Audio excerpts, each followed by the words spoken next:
Halo kawan-kawan semuanya, khususnya Sobat Guru Penggerak. Di video kali ini saya Masdiq SPEGR, calon guru penggerak angkatan 10 dari Kabupaten Saburejoa, akan melaksanakan kegiatan pra-observasi untuk aksi nyata modul 2.3 coaching untuk supervisi akademik. Dan di video kali ini saya ditemani rekan sejawat saya, Ibu Libia Simbah SPDI, yang akan menjadi objek pengamatan saya. Baik, langsung saja kita menuju ke kegiatan pra-observasi saya. Baik, pada kegiatan kali ini kita akan melaksanakan kegiatan pra-observasi dengan tujuan ketika nanti Ibu masuk dalam kelas saat mengajar sudah ada persiapan Ibu ya. Jadi salah satu tujuan dilaksanakan ataupun kegiatan pra-observasi itu ya untuk mengecek keadaan ataupun kesiapan Ibu untuk masuk kelas. Ya, untuk kegiatan pra-observasi ini ada beberapa kegiatan yang nanti ingin saya tanyakan terkait dengan masalah tujuan, terus area pengembangan, strategi dan lain sebagainya. Jadi untuk itu saya masuk pada pertanyaan pertama itu terkait dengan tujuan. Kira nanti dalam ketika Ibu melakukan kegiatan pembelajaran di kelas, tujuan apa yang Ibu capai dari materi yang disampaikan? Baik, tujuannya yaitu peserta didik mampu mengidentifikasi perbandingan trigonometri dalam segitiga diskusi. Baik, jadi tujuan daripada pembelajaran di sini adalah di mana siswa ini mampu memahami sudut-sudut trigonometri dalam segitiga siku-siku. Nah, dari tujuan pembelajaran tersebut, kira-kira area pengembangan mana yang Ibu mau kembangkan? Ya pastinya pada keaktifan siswa. Oh ya ya. Apapun yang mau kita ajarkan pastinya butuh keaktifan siswa, interaksi siswa dan apa yang kita berikan. Baik. Jadi di sini adalah yang Ibu mau kembangkan atau lebih fokus ini adalah keaktifan siswa ya. Ya. Betul sekali. Jadi dalam proses pembelajaran kita di kelas ya salah satu yang menjadi kunci keberhasilan itu ya keaktifan siswa ya. Kalau misalnya kita mengajar terus selama-lamanya kalau siswa juga tidak aktif, kita juga nanti guru juga rasa boring atau rasa bosan begitu. Baik, keaktifan siswa dalam proses pembelajaran. Kemudian ada model pembelajaran apa yang nanti Ibu gunakan untuk membangkitkan keaktifan siswa tadi? Jadi model pembelajaran discovery learning ya. Jadi seperti apa itu? Jadi ketika saya memberikan materi, pada akhirnya saya memberikan contoh soal, lebih banyak contoh soal, dan anak-anak diminta untuk mengerjakannya. Lalu ketika sudah selesai, ada yang bisa mengerjakannya di depan kelas. Oh iya, baik. Menunjukkannya kepada teman-teman di kelas yang bisa. Jadi Ibu model pembelajaran digunakan adalah discovery learning dengan salah satu sintak atau langkahnya adalah Ibu lebih banyak memberikan soal-soal di mana soal-soal ini tujuannya adalah untuk mengaktifkan keaktifan siswa untuk bisa ya lebih kepada umpan balik. Oh lebih banyak kepada umpan balik ya. Nah jadi salah satu tujuannya adalah memberikan soal tadi itu ketika ada anak yang mengerti, terus sebelum Ibu memberikan jawaban, Ibu terlebih dahulu mengarahkan kepada anak-anak untuk ada yang bisa menjawab langsung ke depan kelas atau langsung menyelesaikan di papan tulis ya. Baik, luar biasa Ibu ya. Untuk terakhir, setelah Ibu melakukan kegiatan pembelajaran, kira-kira yang ingin saya mau tanyakan adalah penilaian. Nanti setelah selesai pembelajaran, kira-kira penilaian seperti apa nanti Ibu gunakan atau Ibu terapkan di kelas pada saat itu? Biasanya saya menggunakan teks tulis dan memberikan tes berupa teks tulis soal untuk mereka mengerjakan. Oh iya, baik. Jadi Ibu memberikan soal, kemudian dikumpul ya begitu ya? Iya, di kertas. Dikerjakan di kertas, kemudian dikumpul ya.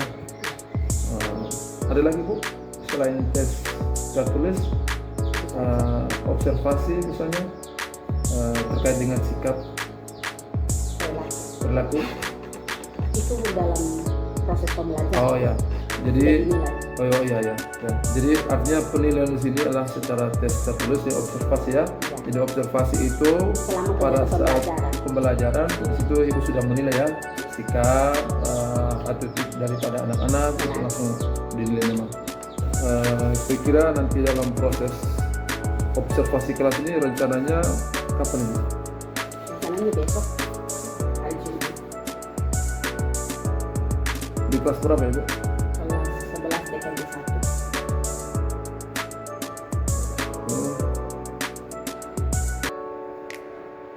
Baik Ibu, jadi rencana kegiatan observasi atau kegiatan supervisi kelas ini besok ya Bu, di kelas 11 TKJ ya. Baik Ibu, terima kasih atas kerjasamanya hari ini. Mudah-mudahan nanti dalam pelaksanaan kegiatan observasi di kelas berjalan lancar sesuai dengan direncanakan. Terima kasih. Selamat Siapa pagi. Assalamualaikum warahmatullahi wabarakatuh. Halo Bapak Ibu guru hebat yang berbahagia di Maktab Baroda. Hari ini saya bersama rekan sejawat saya akan melakukan kegiatan observasi, di mana kemarin saya sudah melakukan kegiatan pra-observasi. Hari ini mudah-mudahan Ibu Dedi siap ya. Dan nanti tunggu sebentar mengajar, saya bisa dipersilakan untuk aktivitas observasi. Oke, silakan masuk. Ya. Hormat. Selamat pagi. Apa kabar anak-anak? Baik, Bu. Mulai pelajaran itu aktif dulu ya. Gilbert. Bu. Ubi.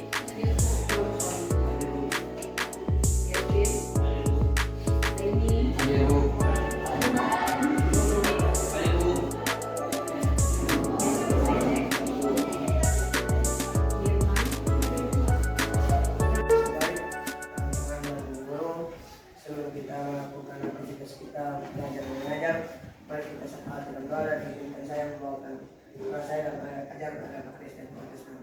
Kita ya Bapa, sekali lagi syukur dan berkata kepada penadiranmu ya Bapa, karena kebaikanmu kami masih ada sampai saat ini ya Bapa, dari rumah yang sampai ke sekolah. Ya Bapa, sebentar kami akan belajar. Ya Bapa, yang tuntun pimpin kami dari awal pertengahan hingga pada akhirnya, dan berkati kami juga dengan hikmat, kepintaran dan akal yang ada daripada-Mu ya Bapa. Untuk pimpin kami ya Bapa, ampuni setiap salah setiap telah kami perbuat ya Bapa, dalam nama Allah Yesus, Tuhan dan Juru Selamat kami. Amin.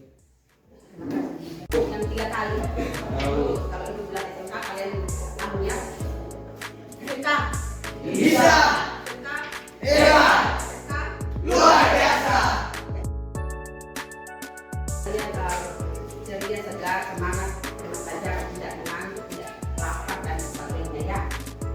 Baik, anak masih ingat materi yang kemarin kita sampaikan. Masih coba yang masih ingat apa-apa. Ya, silakan. Lalu kita belajar sedikit eksekusi untuk mencari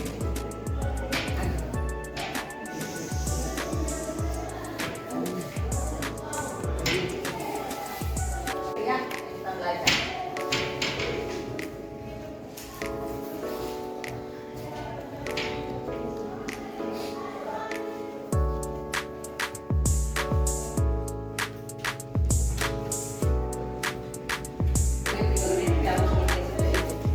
Kalian ulang kali masih ingat.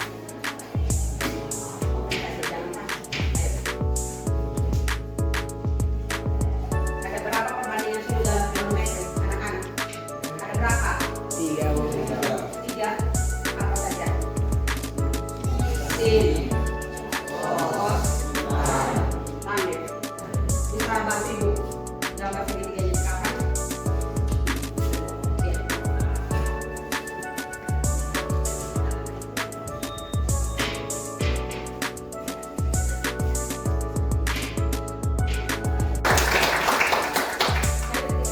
Ini apa yang kalian ingat?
BC. Lalu sampingnya kiri. Samping per miring. Angkat tangan.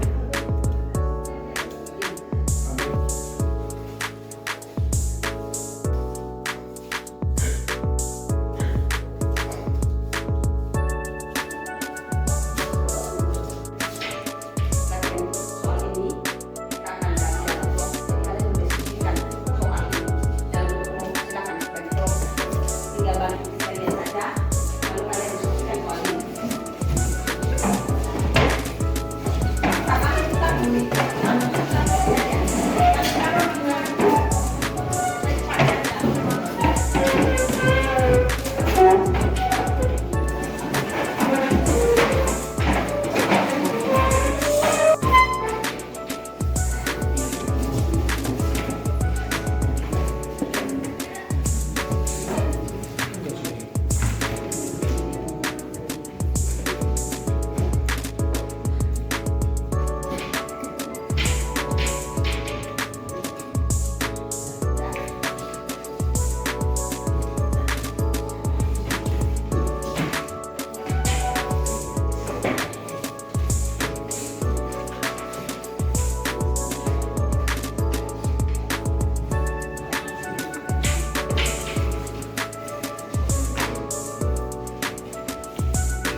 Baik, bagaimana anak-anak? Ada yang selesai? Kelompok mana yang sudah selesai? Mari kita kerjakan di papan. Mari.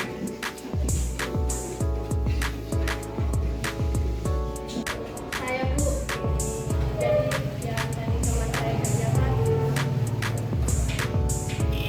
kurang benar, jadi mungkin saya akan saya akan menjaga.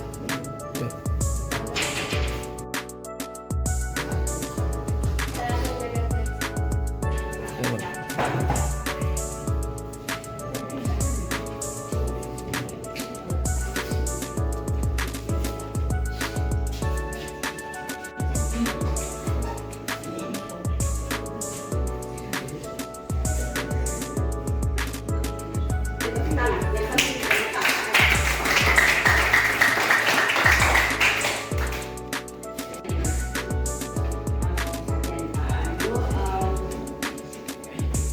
Selesai sampai hari ini materi kita sampai sini saja. Waktu sudah selesai. Ini kita satu orang bisa menyimpulkan rangkuman dari yang kalian sudah terima materi hari ini tentang perbandingan trigonometri sudut-sudut istimewa. Ada yang bisa menyimpulkan seperti ini. Ya, perbandingan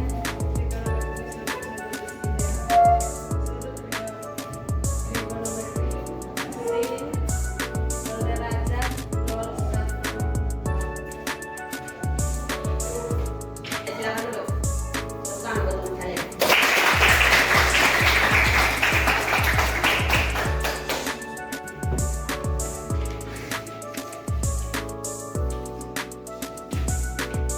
Kita sudah selesai hari ini anak-anak. Jadi perhatikan yang kalian untuk minggu depan kita semua ya apa lagi ya?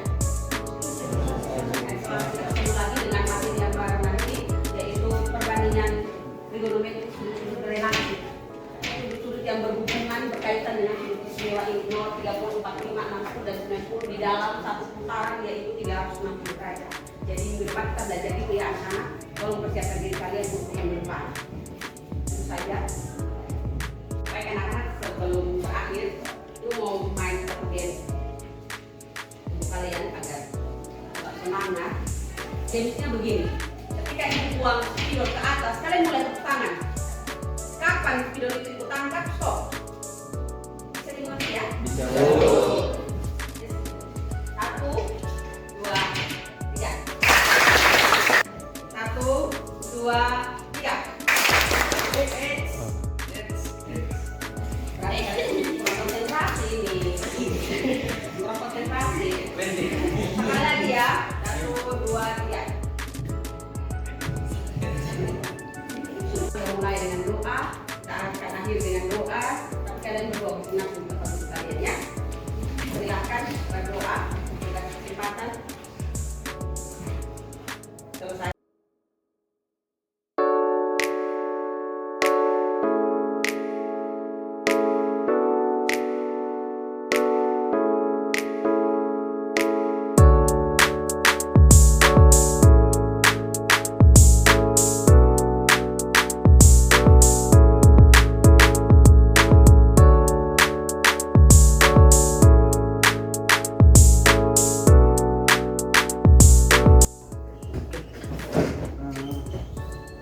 Terima kasih Pak Sidi dengan rekan sejawat ini sudah melakukan observasi kelas.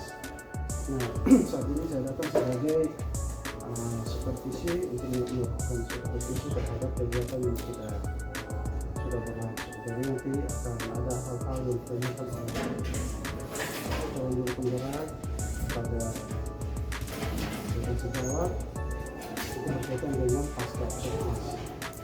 Nah, waktu selanjutnya saya berikan kesempatan kepada Bapak dan Ibu Guru untuk melakukan kegiatan pasca observasi. Baik, terima kasih Bapak pengajar praktik yang sudah datang hari ini. Beginilah kondisi kami di SMK Nusa Barat apa adanya Bapak. Baik, sebelum saya menyampaikan ataupun melakukan kegiatan pasca observasi terhadap rekan sejawat, ada beberapa hal yang kemudian saya ingin sampaikan terkait dengan proses pra observasi, di mana beberapa minggu yang lalu saya di rekan sejawat sudah melakukan kegiatan. Ada beberapa hal yang kemudian saya sampaikan saat itu, area mana saja yang akan dilakukan oleh rekan sejawat saya pada saat dia melakukan kegiatan mengajar di kelas. Baik, oleh karena itu saya masuk kepada percakapan pasca observasi saya terhadap rekan sejawat. Bagaimana Ibu? Siap? Baik, selamat pagi. Apa kabar Ibu? Puji Tuhan sehat-sehat. Alhamdulillah sehat-sehat ya.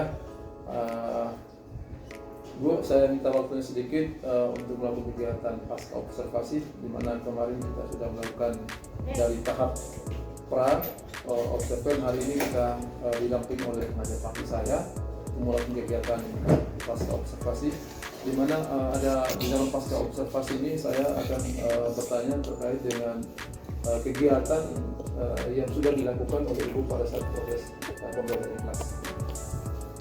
Nah, masuk pada pertanyaan saya, mungkin saya menanyakan terkait dengan perasaan atau hal-hal apa saya yang ingin mengungkapkan pada saat proses pembelajaran. Kira perasaan Ibu bagaimana pada saat proses pembelajaran di kelas saat itu? Ya, terima kasih Pak Sidik. Jujur saja, saya seorang guru yang biasanya mengajar hanya anak murid saja. Tapi kemarin ketika diobservasi oleh guru calon penggerak Pak Sidik, ya pasti agak berbeda sedikit. Karena ada guru di belakang. Jadi beda kalau ada murid saja dengan ada guru di belakang. Jadi ya perasaannya campur aduk. Iya ya. Seperti itu. Jadi ada sedikit perasaan yang berbeda dengan sebelumnya, Iya. di mana kebiasaan kita mengajar itu kan cuma sebatas antara siswa dan guru saja. Tapi di sini ada supervisor yang kemudian memantau proses pembelajaran yang dilakukan di kelas. Nah, pada saat proses pembelajaran di kelas, kira-kira ada hambatan atau ada kendala tidak Ibu sampaikan dalam kelas? Ini ada kendala. Nah, yang pertama sesuai yang kemarin ya Pak, kemarin ketika kita melakukan observasi, yang pertama kalau pelajaran matematika itu cuma 2 jam di kelas kami, jadi otomatis kurang jam. Itu kendala yang kedua. Dan berikut apa ya? Gimana terkait dengan keaktifan siswa? Keaktifan siswa. Yang namanya matematika terus di jam-jam siang Pak mengerti. Apalagi materi yang baru mereka belum pernah dapat di SMP. Jadi materi mereka baru dapat di SMK. Jadi memang agak sulit untuk mereka. Seperti itu. Ya, baik. Jadi di sini saya boleh mengambil kesimpulan bahwa pada proses pembelajaran di kelas saya temukan bahwa ada dua problem, di mana masalah waktu ya, masalah waktu dan masalah keaktifan didik ya, di mana karena masalah waktu tadi Ibu sudah jelaskan bahwa matematika di jam siang terus cuma 2 jam pelajaran, itu juga salah satu menjadi hambatan yang kemudian keaktifan siswa juga kurang ya. Kemudian Ibu masih ingatkan pada saat proses observasi area-area yang Ibu mau kembangkan itu seperti apa? Ya, jadi di dalam praobservasi kita sudah merancangkan, tapi akhirnya ada yang kita lupa. Oh iya. Jadi walaupun sudah kita rancang di praobservasi, tapi sampai di observasi ada bagian-bagian yang lupa. Oh iya. Jadi mungkin maksudnya adalah di sini terkait dengan masalah proses pembelajaran atau model pembelajaran yang digunakan oleh Ibu pada saat itu, tidak ada beberapa sintak-sintak yang kemudian terlewatkan ya. Ya, baik. Terkait dengan problem atau permasalahan tadi Bu, di mana ada masalah waktu dengan keaktifan siswa ini, kira-kira Ibu kegiatan kita ini kan tujuannya adalah untuk menyampaikan beberapa informasi dalam artian masalah yang tadi sudah ditemukan, tentu kita tidak membiarkan masalah itu terus berlanjut. Nah, sebagai kita sebagai seorang guru, kira-kira apa yang kita lakukan sebagai bentuk solusi untuk keluar daripada masalah itu ya, terkait dengan keaktifan siswa di masalah waktu tadi. Jadi nanti kedepannya Ibu melakukan seperti apa nih, sehingga masalah yang Ibu sampaikan tadi bisa diatasi. Baik, jadi mungkin materi yang saya berikan harus lebih apa ya? Artinya materi yang Ibu rencanakan nanti lebih mengaktifkan siswa ya. Dan yang saya berikan juga harus lebih singkat supaya lebih banyak kepada siswa begitu. Ya, jadi artinya proses penekanannya adalah lebih siswa lebih lebih difokuskan aja, lebih diperhatikan bahwa siswa itu harus proses pembelajaran itu harus berbasis pada siswa ya. Jadi istilahnya student agency ya. Jadi artinya proses pembelajaran itu berpihak pada siswa. Jadi dengan seperti itu maka siswa itu juga merasa diri terbebas, merasa bebas, leluasa untuk mengungkapkan segala hal yang terjadi dalam kelas. Nah baik Ibu, selain hambatan yang Ibu sampaikan tadi, mungkin masih ada hambatan selain dari masalah waktu dengan keaktifan siswa tadi ya. Terkait dengan keaktifan, saya mau mencoba untuk memperdalam kembali terkait dengan keaktifan siswa. Saya mau memperdalam sedikit apa alasannya, apa yang menyebabkan atau apa yang mempengaruhi sehingga anak itu tidak merasa kurang aktif begitu. Ya, kira-kira faktor apa yang menyebabkan siswa itu tidak aktif dalam proses pembelajaran? Ya itu tadi karena kita di jam siang terus mereka belum menguasai materi, jadi mungkin membuat mereka tidak aktif. Itu yang saya tangkap. Kurangnya anak tidak punya konsentrasi ya. Ya konsentrasi dan mereka kurang fokus. Kurang ilmu begitu. Oh, ya. Jadi artinya di sini masalah matematika ini kan ilmu padat ya. Jadi artinya salah satu solusi yang Ibu sampaikan tadi, penempatan jam juga sangat berpengaruh ya. Karena matematika kita tahu dia lebih menguras otak, sehingga proses nanti ke depannya itu nanti bisa kita bisa bicarakan dengan kurikulum. Dan satu hal bahwa sudah ada di dalam otak anak-anak bahwa matematika itu sulit, jadi memang mereka tidak suka matematika begitu. Itu sudah ada dalam pikiran mereka semua. Jadi membuat mereka untuk mau belajar tidak mau lagi karena sudah ada di hati mereka, di pikiran mereka bahwa sulit sih buat apa belajar begitu. Artinya di dalam apa ada istilahnya itu apa itu? Istilahnya negatif box, artinya di dalam pemikiran mereka itu sudah ada negatif ya. Iya. Ada kekhawatiran dan ketakutan dan ketidaktahuan yang sudah mendahului mereka, sehingga ruang untuk ruang untuk mau menjadi yang lebih baik itu tertutup karena sudah didahului dengan ketakutan tadi. Baik Ibu. Kemudian kedua, kira-kira saya masuk pada rencana aksi. Kira-kira solusi untuk masalah waktu tadi itu dan problem tadi kan sudah dijelaskan. Kira-kira kapan Ibu melakukan action rencananya? Depan. Secepatnya. Secepatnya. Dalam waktu berjalan. Baik. Terima kasih Bu. Mungkin Segini itu saja saja. yang dapat saya Miliki. tanyakan terkait dengan Miliki aja. kegiatan, observasi 10 jam. catering. Di sini ada beberapa catatan yang sempat saya catat, jadi yang terlewatan itu Lewat my body. di mana pada saat proses pembelajaran berlangsung Ibu sudah melakukan kegiatan sesuai dengan modul pembelajaran presentasi yang ada. Namun di akhir pembelajaran ada satu yang terlewatkan, ada dua. Pertama, kita membangun kesepakatan di akhir kelas yang kemarin itu. Padahal di pra observasi saya sudah sampaikan. Jadi, karena masalah waktu tadi sehingga terbatas dan sebagainya, sehingga lupa. Kemudian yang terakhir adalah asesmen penilaian. Itu juga terlewatkan. Jadi nanti setelah ini ke depannya tadi supaya Ibu sampaikan bahwa actionnya nanti setelah ini hal-hal yang menjadi catatan itu nanti akan diperbaiki. Demikian hasil pembicaraan saya dengan rekan sejawat saya terkait pasca observasi hari ini. Selanjutnya saya kembalikan kepada pengajar Pak. Ya. Saya.